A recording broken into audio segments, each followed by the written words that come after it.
Hello दोस्तों, नमस्ते, प्रणाम, जय माता दी, हर हर महादेव। आप सभी का स्वागत है हमारे यूट्यूब चैनल में।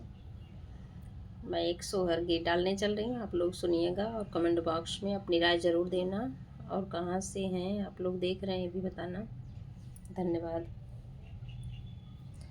भादमै कए आँधी अरिया डगरिया ना सूझै डगरिया ना सूझाई हो सखिया भादमा कए आँधी अरिया डगरिया ना सूझाई हो।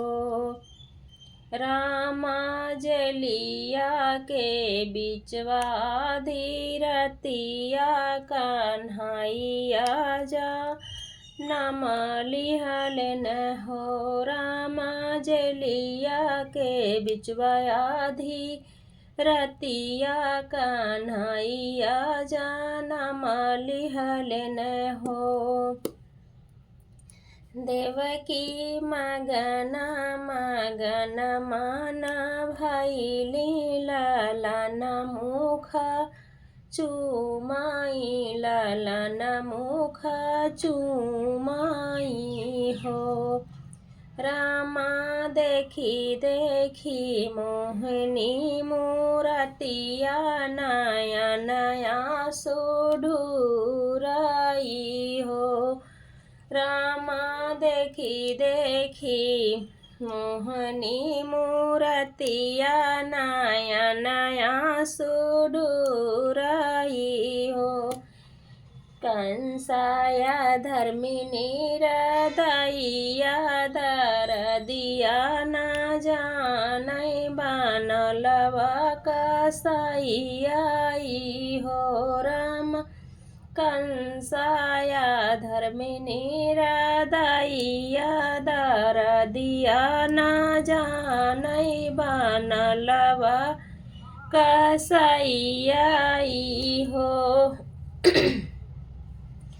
हमरा साथ लालन मारी डार सेन्हाई कैसे छड़ी हैं नहाए कैसे छड़ी हाई हो।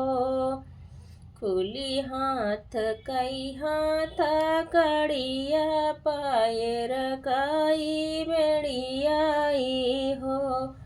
खुली गाया हाथ हाथ कड़िया पैर कई बेड़ियाई हो। रामा सोई गाए पहरेदार यशोदा चाली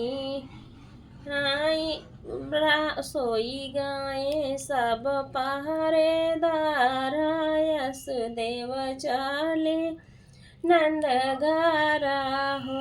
रामा यशोदा चाले हाई नंद गारा हो।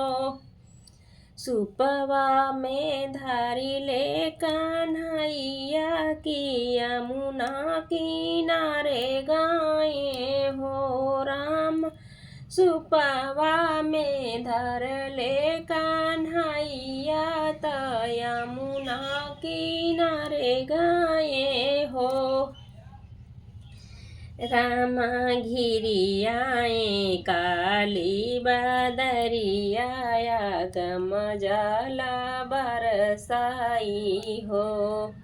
रामा घिरियाए काली बदरिया गम जल बरसाई हो। कान्हा कान्हा छुआम जब चरनिया घटन लागी यमुना जी हो। रामा यशोदा होई गाए पारत जमुना जा पार की हैं। गोकुला के राहे चाले गोकुला के राहे चाले हो।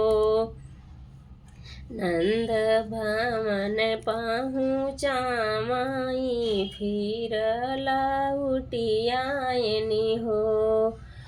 रामा बजैला गैया गने बधैया उठन लागई सोहर उठन लागई सोहर हो। भादउ रैन सुहावन नयति डर पावन हो। ललनारी में झीमे बरसई सावनवा पावन बाहई पावन हो। भादउ रैन सुहावन नयन डर पावन हो। ललनारी में झीमा बरसई सावनवा पावन बाहई पावन हो।